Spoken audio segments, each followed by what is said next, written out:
Alors, Alberto Toscano, est-ce que vous nous trouvez si bizarre Non, c'est bizarre, non, mais il y a visiblement un problème.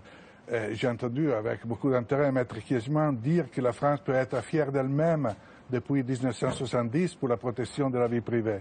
Je remarque que depuis 1970, on a eu des présidents de la République qui ont caché à l'opinion publique qu'il y avait le droit de savoir leur situation de santé à plusieurs reprises et plusieurs présidents de la République.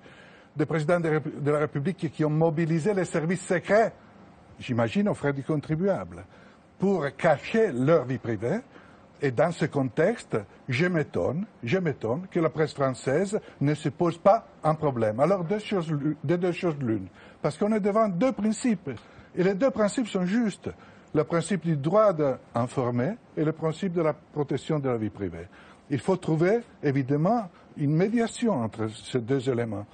Et je crois que dans le cas spécifique, la question qu'aucun média que vous nous avez montré se poser n'est pas est-ce que Closer a violé la vie privée, mais est-ce que Closer a dit la vérité ou non? Est-ce que c'est vrai ou non? Ça, personne ne se l'est posé. C'est un peu bizarre. Vous voulez dire, Alberto Toscano, que les journalistes français auraient dû, comme Closer, aller vérifier ces rumeurs, aller enquêter? Je ne sais pas. Chaque journaliste a sa conscience. Chaque journaliste rend compte à ses lecteurs, à soi-même, à ses principes. Mais je crois qu'on ne peut pas cracher sur un journal si ce journal a dit la vérité, surtout sur un terrain sensible, où pendant des décennies, je crois, à la différence de Maître Reichmann, que je respecte énormément, je crois que la France ne peut pas être totalement fière d'elle-même. Bon, Monsieur Toscano, comme un mot là encore pour rectifier. Le débat sur la vie privée devant les tribunaux ne se pose pas la question de la preuve de l'exactitude. Et on peut le comprendre. Bon, il y a quelques années, des hommes politiques notamment, être gênés parce qu'ils étaient homosexuels. Ils ne se seraient pas plaints d'une diffamation, si ça permet l'atteinte à l'honneur, avec preuve ou pas preuve. Du moment que c'est privé, on ne discute pas de la vérité du fait. Voilà. Alors, François Dufour, puisque vous êtes journaliste, vous, et vous êtes totalement en désaccord avec ce qui vient d'être... Non, je suis pas à 100% désaccord avec Alberto. Il y a effectivement deux principes qui doivent cohabiter. La liberté de la presse, le droit d'informer, et de l'autre côté, le respect de la vie privée. Et évidemment, ça s'entrechoque. Mais d'après votre tribune dans Le Monde, vous êtes du côté du respect de la vie privée. Mais je ne suis pas du côté. C'est la loi, comme l'a dit mon ami Georges Kiesman, et puis c'est un principe journalistique. Que vous preniez n'importe quelle charte journalistique au monde, la déclaration des droits et des devoirs des journalistes de Munich en 1971, la charte du Nouvel Observateur, la charte de tous les grands médias mondiaux, le respect de la vie privée y figure. Donc, quand est-ce qu'on peut... Mais qu'est-ce que c'est que la vie privée? Quand est-ce que la vie privée devient un petit peu publique en même temps? Sophie, quand quelqu'un fait l'amour avec quelqu'un, c'est de la vie privée, non? Ça vous paraît... Mais dès l'instant où il y a des rumeurs, où il y a Twitter, où il y a Internet... Mais raison de plus, nous, on fait pas du Twitter, de l'Internet, de machin, on fait du journalisme. Le journalisme a des règles.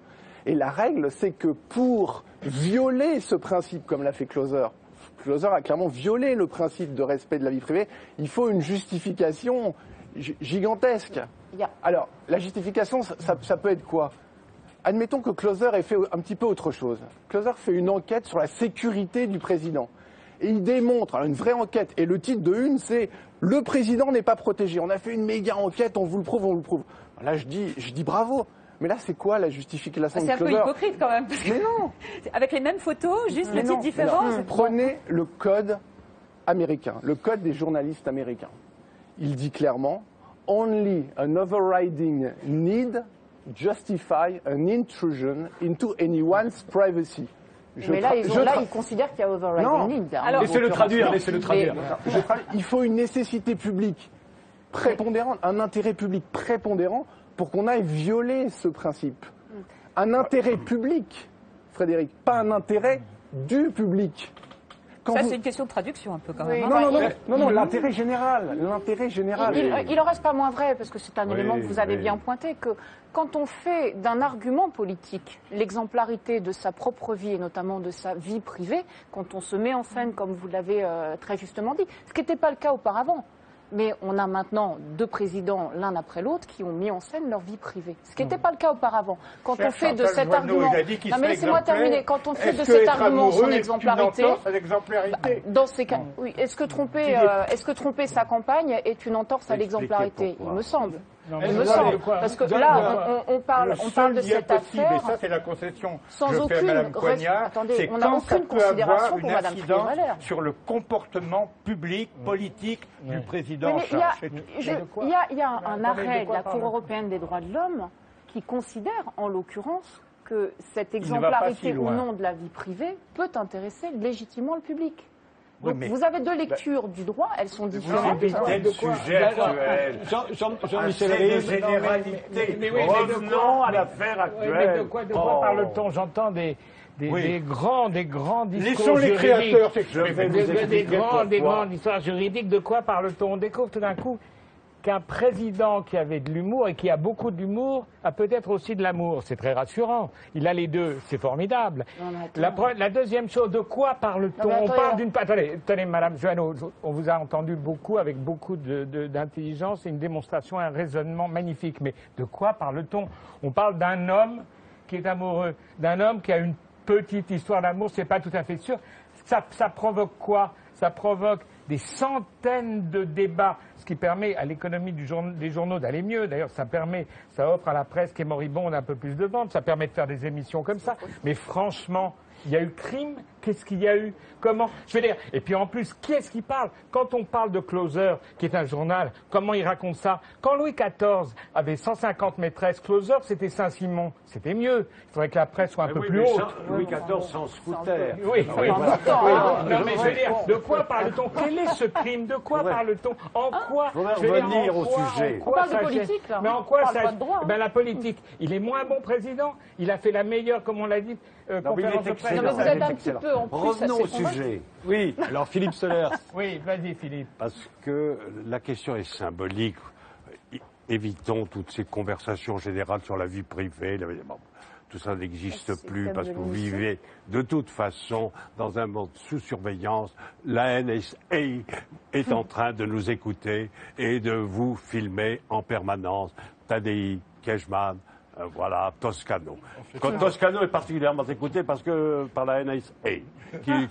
Aucun de vous n'échappe à une surveillance constante sur ordinateur, etc. Arrêtons ça. Il y a un phénomène, à mon avis, très important dans cette affaire, qui est un événement symbolique.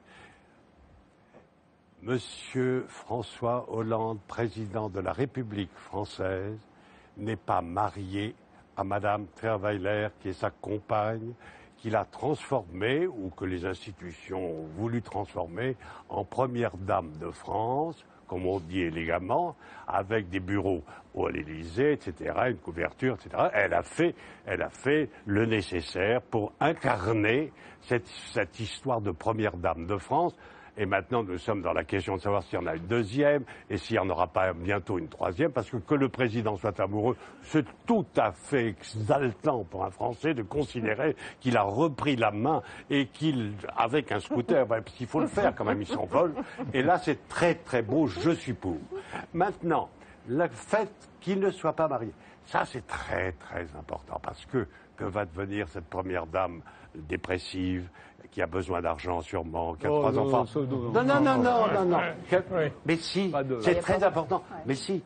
Ou alors, François Hollande va prendre son scooter et va épouser la femme de ses enfants, c'est-à-dire Ségolène Royal, parce que c'est un coup politique fabuleux. Ou bien alors il nous annonce son mariage avec Julie Gaillet, car avant d'aller chez Obama, qui ne sortirait pas le soir en scooter pour aller tripoter une femme, qui ne sortirait jamais en scooter pour aller tripoter en plus une femme blanche. Non, Philippe Solers. Non, s'il vous plaît. Revenons au sujet. Non, s'il vous plaît. La symbolique, c'est le mariage. D'accord. Quand vous dites ça, en dehors de ça, tout est mensonge, parce que l'infidélité de quelqu'un qui est marié ne compte pas, comme on l'a vu dans l'affaire Strauss-Kahn, etc.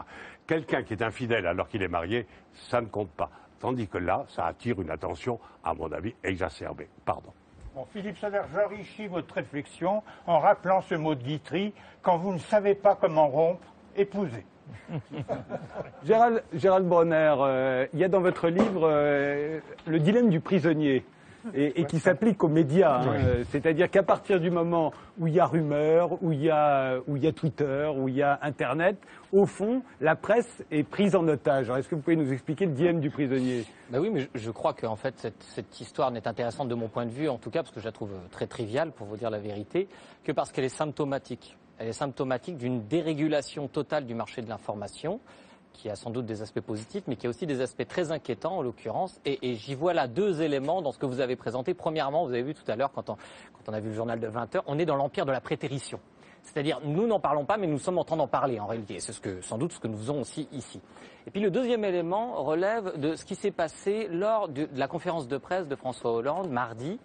D'abord, on dit que les journalistes français ont été un peu timides avec cette question. 20%, plus de 20% d'ailleurs des questions qui ont été posées ce jour-là, toucher à cette affaire des amours présidentiels. Ça me paraît un tout petit peu excessif, compte tenu, disons, de l'état de la France et d'un certain nombre d'autres inquiétudes qui sont peut-être plus urgentes. Il y a 6 questions sur ça, dont 2 de journalistes étrangers.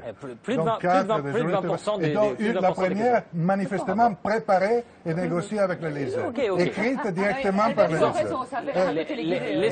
Laissons chacun, disons, évaluer si 20% des questions, c'est pas un peu beaucoup. Mais peu importe, d'ailleurs, je ne veux pas...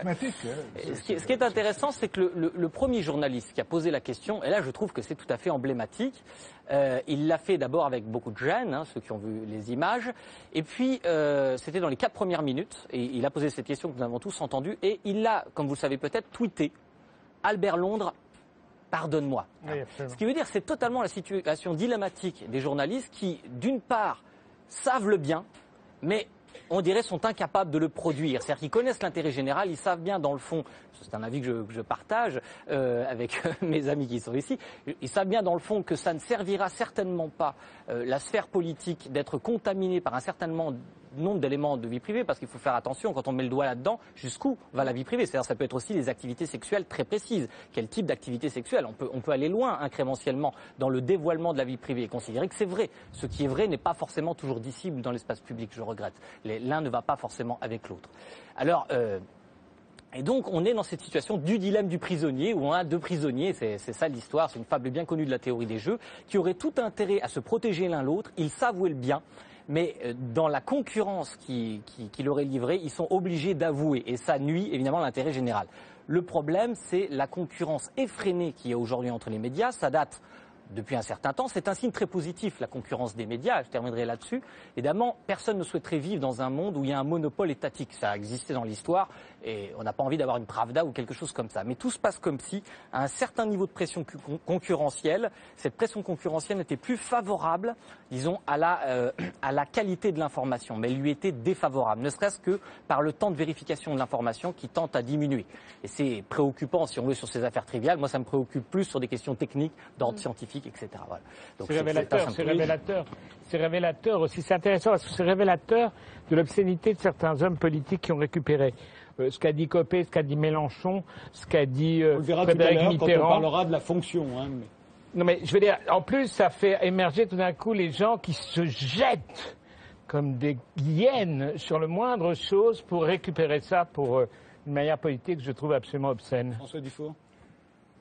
L'exemple de la Grande-Bretagne est passionnant là-dessus. Le fameux scandale des écoutes de 2011. Alors, on ne respecte plus la vie privée. Avec les moyens technologiques, on peut écouter tout le monde, etc. etc. Donc, le journal Le News of the World s'est dit, on y va. On écoute la famille royale, on écoute les stars, on écoute... on pique le téléphone d'une écolière assassinée. On prend les... On écoute les téléphones de la famille des... Oui, et alors c'est pas, on est, pardon, c'est un peu hors sujet. Sur le sujet qui nous concerne, qu'est-ce que ça veut et dire? alors, la NSA fait mieux ça que la Grande-Bretagne. Et alors, je vous rappelle les Américains sont très au-delà de ce que vous dites. Attendez la fin de l'histoire. 1, c'est interdit par la loi. Et 2, je rappelle que c'est un des principes du journalisme. Donc qu'est-ce qui s'est passé? Ils ont été obligés de fermer le journal. Le journal est fermé, il y a des gens en prison. Et la liberté... inventé, c'était faux. Mais non, c'est... non.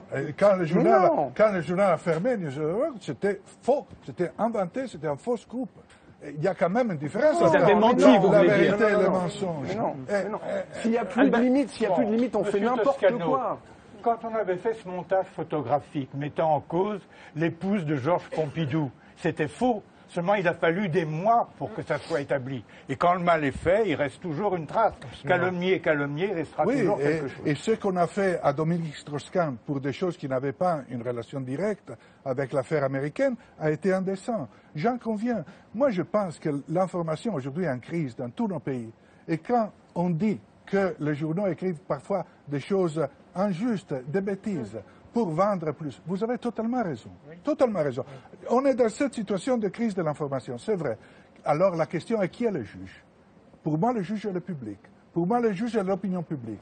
Parce que malgré tout, certaines choses, on les dit, on les écrit. La chose que moi, je n'ai pas appréciée à la conférence de presse a été que ce sujet, qui était manifestement sur la table, n'a pas été traité directement par le président de la République et l'Élysée a négocié avec le président de l'Association de la presse présidentielle, association dont je fais partie depuis 28 ans, et manifestement, même un aveugle le voyait. Ils étaient d'accord sur la question et ils ont cru pouvoir évacuer le problème à travers une question posée par un journaliste ami et complaisant. Non. Monsieur Toscano, est-ce que vous n'avez pas le berlusconisme qui a été quand même chez nous Non, ne faisons pas de chauvinisme. Non, mais je veux dire, ça a été un punching ball, voilà.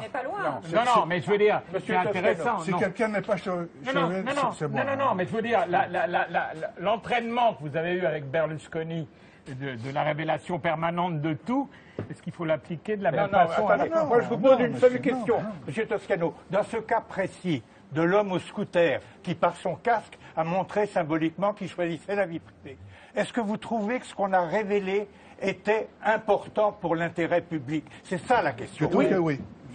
Parce qu'il ne faut pas confondre les causes et les conséquences. Si on en parle après, on est dans la situation du receleur d'un vol. Le vol, c'est mal, mais on nous donne ce qui a été volé, on l'exploite. Si à la place de paparazzi de Closer, il y avait eu un terroriste d'Al-Qaïda, qu'est-ce que ça serait passé? Oui, mais là, à ce moment-là, c'est pas... Les inquiétudes sur la sécurité du président, c'est une justification politique hypocrite pour faire croire que c'est ça qui est en cause. Ce qui est en cause, c'est de livrer au public un homme qui, bien entendu, a des faiblesses humaines ou au contraire des qualités. Non, Philippe, je suis d'accord. Toi et moi, on est d'accord. Ou des qualités exceptionnelles, je l'espère en tout cas. Voilà. Est-ce que vraiment c'était d'un intérêt politique? Est-ce que ça justifie tout ça? Car ce qui nuit à l'action politique du président aujourd'hui, c'est pas ce qu'il a fait, c'est ce qu'on en a dit. Bien sûr. Alors, un mot de Philippe Solers, un mot de François Dufour et on accueillera Pierre Rosanvallon. Il est évident que le président de la République française, François Hollande, ne pouvait pas répondre dans une conférence de presse comme celle-là, où il avançait qu'il était social-démocrate. Bon, d'accord. Donc, les questions privées seront traitées en privé. Ce qui n'empêche que la question que j'ai posée reste... Ce n'est pas une faiblesse qu'il aura eue, c'est une force qu'il a mis longtemps à acquérir, car pour la première fois, on a l'impression que François Hollande, et à mon avis avec justesse, avec une virilité que je ne lui soupçonnais plus, et s'est échappé de ce matriarcat féroce, Ségolène Royal, sa compagne, enfin qui n'était pas marié, et qu'il essaye avec force de refaire sa vie. Mais c'est très beau, ce scooter dans la nuit pour rejoindre. Mais c'est pas une faiblesse. Mais bravo, le monde entier nous envie. Les hommes du monde entier sont jaloux. Un mot de François Dufour. Deux choses rapides. Je repars sur ce que disait Georges Kiegemann. La justification, la nécessité de savoir ça, c'est quoi? Écoutons la réponse de la rédactrice en chef de Closer. Elle a expliqué pourquoi ils avaient fait ça. On va passer les premiers. C'était connu depuis des mois. Non, mais c'est pour passer les premiers. Argument numéro 1. C'était connu dans les dîners en ville à Paris. Et donc, seulement... Vous permettez, je dis juste ce qu'elle a dit. Le ministre de l'Intérieur était au courant. Terminé, François Dufour. C'était connu dans les dîners en ville, donc mes lecteurs ont le droit de savoir. Première raison qu'elle a invoquée. Passer en premier. Si, elle l'a dit. Elle l'a dit dans le dernier truc. Je voulais passer en premier. Je voulais pas que ce soit d'autres qui aient ce scoop. On avance, on passe les premiers. Et deuxième raison, vous ne pouvez pas dire les journalistes ont été mauvais en ne révélant pas Mazarine et moi me dire que je ne dois pas révéler Julie Gaillet. Ça, ce sont les deux justifications de Laurence Piot, la rédactrice en chef de Closer. Mais à côté de ça, dans son édito de ce matin que j'ai bien lu avant de venir, elle dit qu'elle est très fière de tous les scoops, et notamment d'avoir été la première à montrer le bikini de Ségolène Royal. Merci. Vous reconnaissez quand même que ça vole très bas, quoi. Ouais. Qu'on est en train de parler de choses. C'est pour ça que je trouve que où est Shakespeare qui raconte ça? Je veux dire, c'est pour ça, il essaye, lui, c'est pas mal d'ailleurs, bravo, hein, Philippe, c'est pas mal. Dernier mot de François Dufour qui en plus va nous quitter. Alors, dites-moi. Les croissants de la place Beauvau. C'est ça. Mon prochain roman s'appelle comme ça. Les croissants de la place Beauvau. En une phrase rapide. Quelle boulangerie! Il faut s'habituer à lui en débat. Libérez Hollande, applaudissez. Je pense eu l'énergie de foncer dans la vie. Bon, Closer a fait son boulot, moi je pense qu'il l'a pas bien fait, etc. C'est sa ligne, son angle, etc. Mais derrière, les rédacteurs en chef des autres médias n'étaient pas obligés par panurgie comme ça, par enthousiasme, de s'emballer, de reprendre tout ça. Qu'est-ce qui se serait passé si on avait tous dit, ok, respect de la vie privée, il n'y a pas une justification publique. À ce moment-là, justement, est-ce que les lecteurs n'auraient pas dit que nous censurions, nous étions... C'était un fait. Closer était sorti. On aurait tous dû, dans nos journaux respectifs, coudre notre bouche et faire comme si ça n'existait surtout pas. Non, alors qu'est-ce que vous suggérez? Closer a sorti cette info, mais nous respectons la vie privée et nous pensons qu'il n'y a pas un intérêt général énorme à vous raconter. À 10 millions d'exemplaires vendus. Mais l'intérêt existe à partir du moment où l'info est publiée. Mais pas l'intérêt du public, l'intérêt général, ce dont parlait Georges Kiechman. On a bien compris. Non, mais de toute façon, à partir du moment où Closer est publié, il y a un fait alors, les journaux traditionnels peuvent absolument le gommer, il y en aura absolument plein Internet, et ça deviendra un fait de plus en plus surtout, il y en a plein la presse étrangère aussi. Et la presse étrangère, elle fera croire, elle va se dire, oh non, le monsieur en scooter, n'en parlons surtout pas. Soyez franche, les journaux se jettent là-dessus après Closer, quand même, pour vendre. Je crois que la particularité des journalistes français n'est pas tellement de piétiner la vie privée, c'est plutôt de s'excuser, de demander pardon quand ils vont vaguement...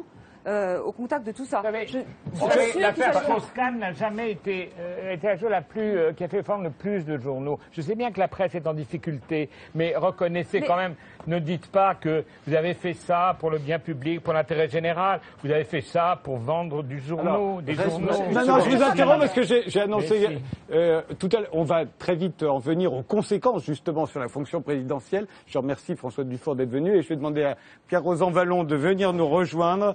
Venez, asseyez-vous de ce côté-là, Pierre-Rosan Vallon. Vous êtes historien, professeur au Collège de France, titulaire de la chaire d'histoire moderne et contemporaine du politique. Vous venez de lancer une collection de livres, Raconter la vie aux éditions du Seuil et un site internet. Vous expliquez tout ça dans un livre, Le Parlement des Invisibles, dans lequel vous dénoncez un mouvement de pipolisation qui cultive un voyeurisme focalisé sur un petit nombre de personnalités. Alors quel est le problème de la pipolisation et du voyeurisme, puisque l'un ne va pas sans l'autre? Bien sûr. Le problème, c'est l'écart. Il y a un peu deux mouvements totalement contradictoires dans la société. D'un côté, effectivement, il y a ce mouvement de pipolisation, ce mouvement de voyeurisme. Attention, qui n'est pas simplement le fait de la presse people. C'est aussi le rôle considérable des réseaux sociaux. Parce que ce n'est pas simplement les personnalités qui sont exposées. C'est chacun qui, d'une certaine façon, accepte aussi d'être exposé et cherche même. Vous voulez dire, y compris chez des gens qui ne sont pas des personnalités connues. Les gens ordinaires veulent aussi être exposés ou s'exposent les uns les autres. Mais cette réalité de l'hypervisibilité d'un certain point de vue, cette recherche de la transparence ou le culte de la transparence va de pair avec le fait que la société elle-même, d'un certain point de vue, est de plus en plus opaque. Donc d'un côté, on a de l'hypervisibilité, de l'hypermédiatisation, et de l'autre côté, on a la société qui est... Ça, c'est un peu, on pourrait dire, la réalité paillette. Alors la réalité paillette triomphe.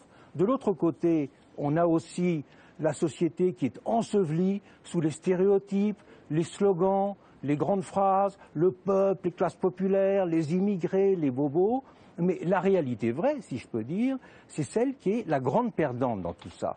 Et c'est pour ça, me semble-t-il, qu'à cette hypermédiatisation, à ce mouvement de stéréotypes qui envahissent le discours politique, parce que le discours politique, il est envahi de stéréotypes.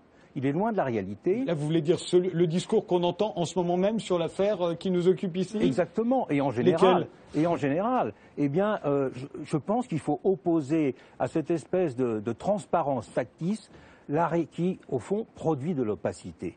Elle ne rend pas la société plus lisible. La société vit sur un monde irréel.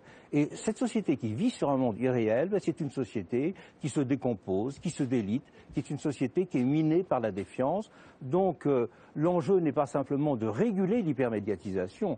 L'enjeu, il est aussi de produire une lecture, de rendre vraiment lisible la société elle-même.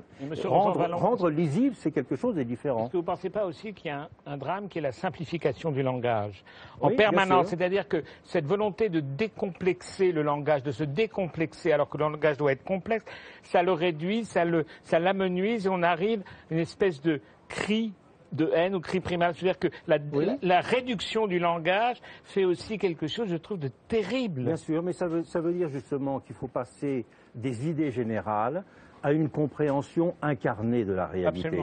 C'est-à-dire, si on parle, je donne juste un exemple, si on parle en général, la classe ouvrière, on va penser tout de suite au conflit de Goodyear, de PSA, à la classe ouvrière, de la sidérurgie. La réalité aujourd'hui, c'est que le nombre croissant d'ouvriers, c'est ceux qui sont dans les centres logistiques, c'est ceux qui sont dans les petites boîtes, c'est les chauffeurs-livreurs. Et de cela, on ne parle jamais. Donc, on a le paradoxe dans la société entre, d'un côté, cette hypervisibilité, je dirais, du détail, de la vie privée, de la superficialité, et l'opacité de la vraie vie. Et la vie politique, la démocratie, elle est perdante sur les deux fronts. La démocratie, elle est perdante dans l'hypervisibilité, et la démocratie, elle est perdante parce qu'on ne lit plus la société réelle. Et c'est pour ça que j'ai lancé ce projet Raconter la vie et cette collection de livres. Mais le Parlement des invisibles, on voit bien aussi, c'est de rendre visibles les invisibles. Exactement. Or, être invisible aujourd'hui, par les temps qui courent, est-ce que ça n'est pas justement un mieux, un avantage? On voit bien que la visibilité, l'hypervisibilité dont vous parlez, qui désigne les gens les plus connus, et particulièrement ceux qui nous dirigent, au fond, ça se paye cher. Bien sûr, mais je crois que là, il y a un peu une régulation des individus. Chacun a intérêt à être plus invisible, je dirais, dans sa vie privée, mais plus visible dans sa vie sociale. Parce que beaucoup de gens crèvent d'être invisibles dans la vie sociale. Ça veut dire qu'ils ne sont pas écoutés, que leurs intérêts ne sont pas pris en compte, qu'ils ne sont pas respectés, qu'on ne s'intéresse pas à eux. Et je pense qu'il faut en quelque sorte renverser globalement le rapport à la visibilité dans notre société. Mais vous n'avez pas l'impression, et c'est ce qui a été un peu dit au cours de cette conversation déjà, c'est que plus on est visible dans sa vie sociale, plus on risque d'être visible aussi dans sa vie privée. C'est un peu ce que disait Chantal Joanneau au départ. L'un ne va pas sans l'autre finalement. Oui, mais là, et que l'invisibilité sociale vous garantit la visibilité privée. Bien sûr, mais c'est deux niveaux de visibilité différents.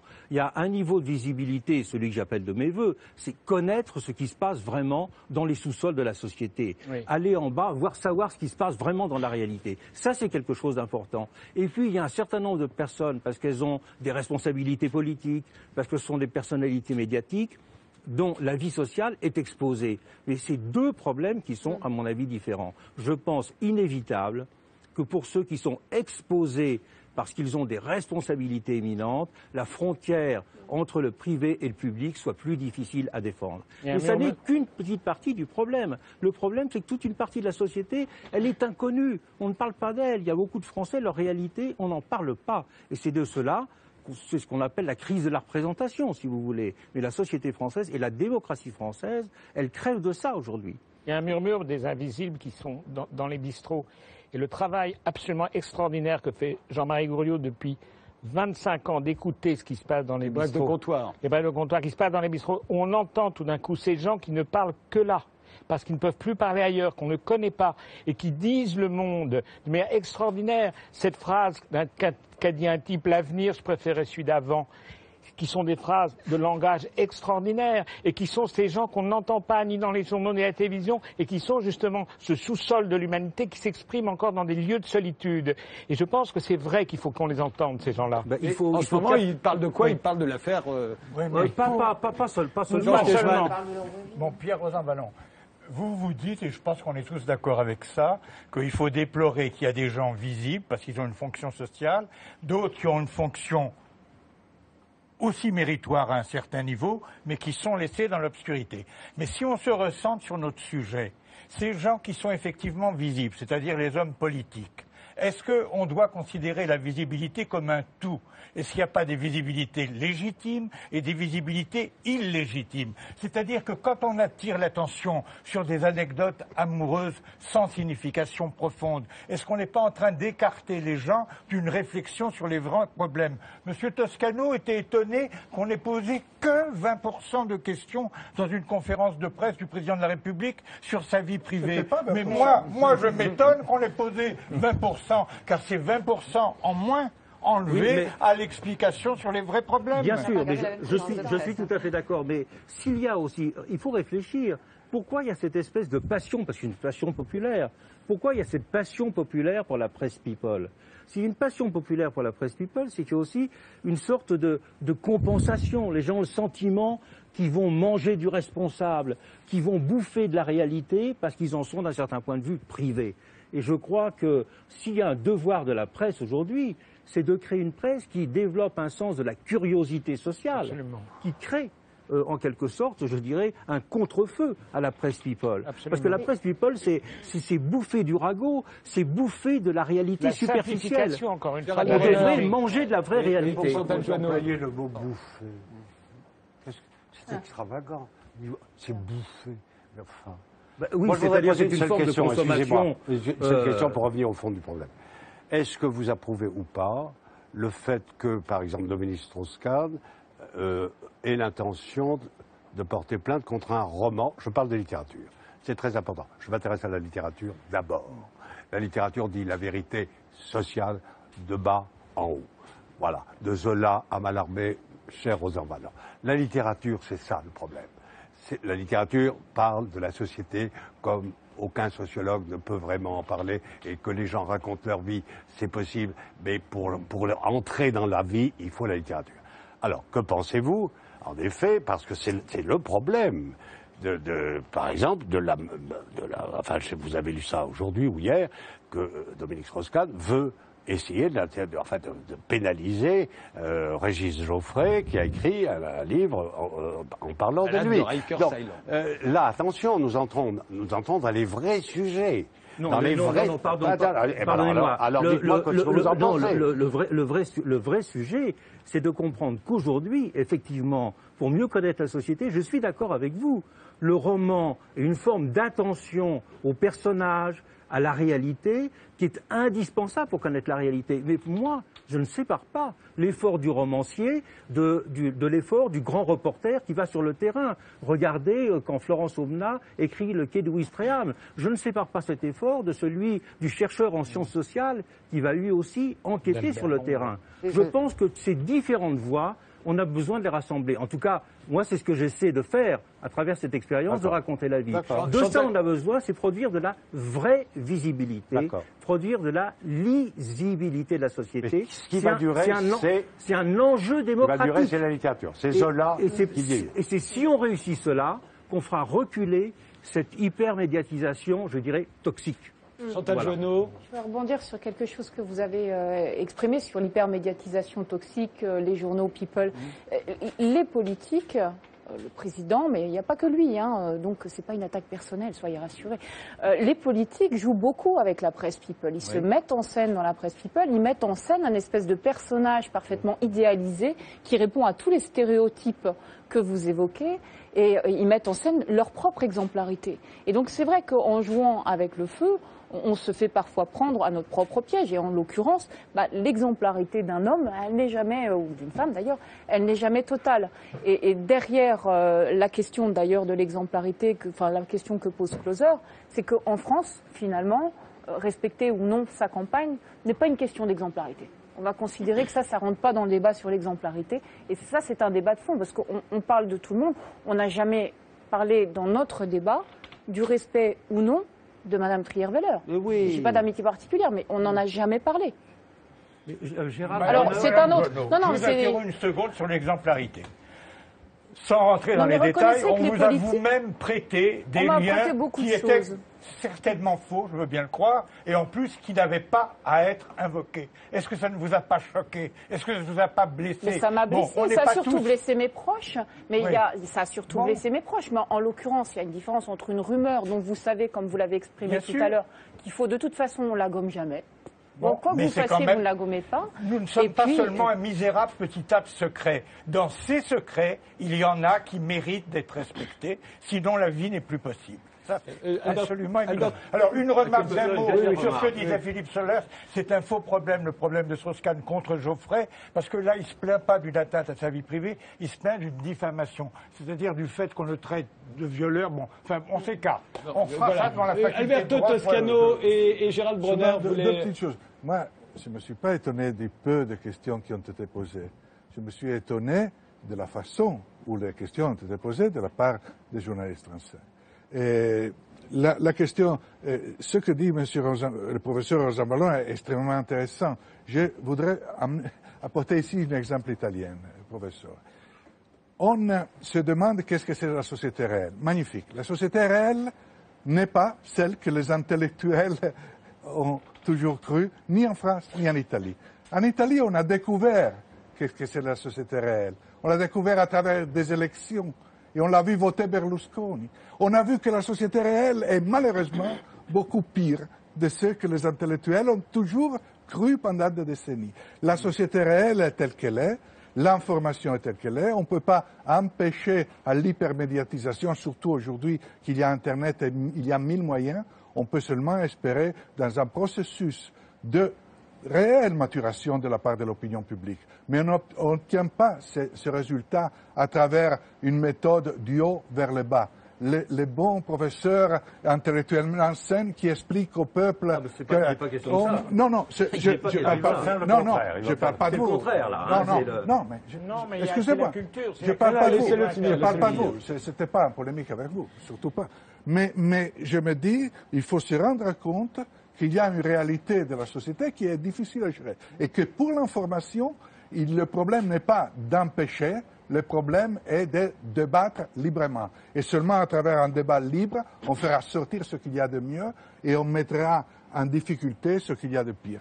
Gérald Bronner voulait prendre la parole également. Oui, non, je voulais dire que effectivement le point présenté par Pierre Rosanvallon me semble essentiel et en même temps jeter une lumière nouvelle sur notre débat. C'est-à-dire qu'en réalité, il ne faut pas confondre en effet les faits, la représentation que nous avons des faits et en fait la visibilité qu'on va donner à ces faits. Prenez par exemple la visibilité qu'on peut donner à certains risques sanitaires et qui va automatiquement entraîner dans la population une surestimation de ces risques.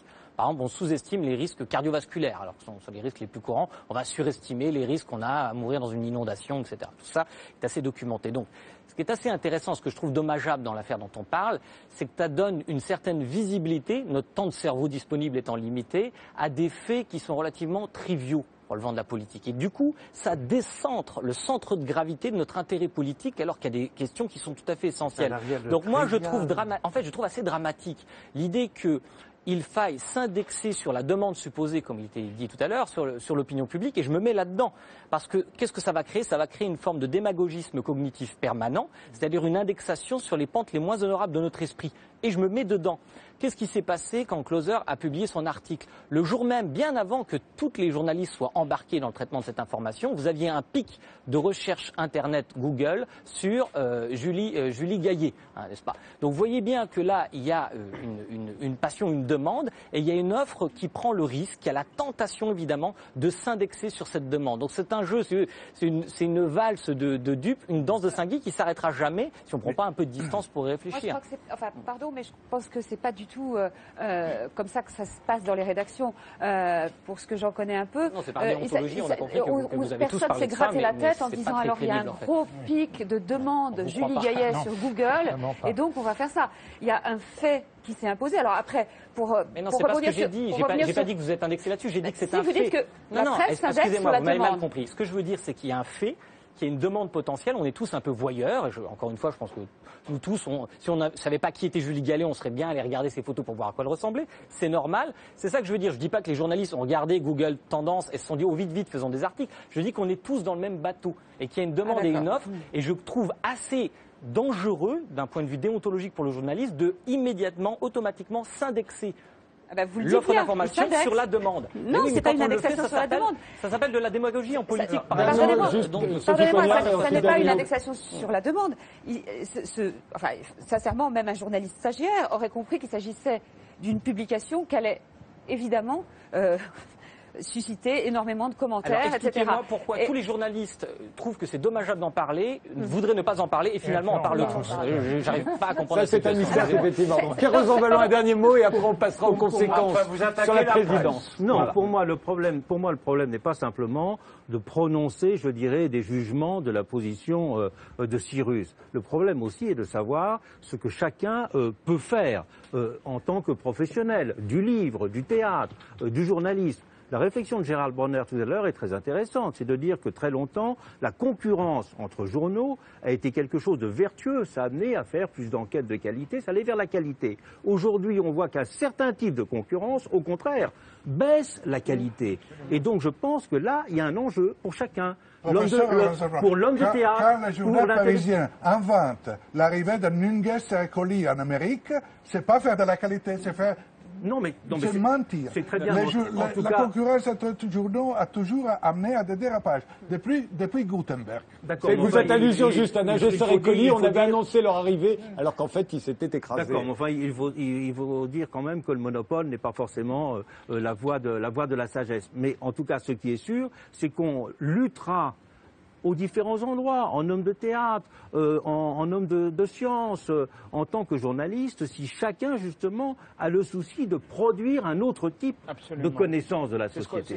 C'est pour moi, c'est l'enjeu absolument central de la période. Si on ne fait pas ça, la démocratie française va en payer le prix très élevé. Et c'est pour cela que je suis sorti de mon rôle académique classique pour lancer, ça me paraissait une urgence de l'heure, de lancer ce projet Raconter la vie. Si on ne descend pas dans la soute, c'est un barrage qui saute. La société va partir à la dérive. Elle va se noyer dans la défiance, elle va se déliter, et là, effectivement, tout va devenir possible. Merci en tout cas, Pierre Rosanvallon, de l'avoir fait ce soir dans cette émission, dans Ce Soir ou Jamais. Maintenant, on va s'intéresser aux conséquences que cela a pu avoir. Attendez, il va partir dans un instant.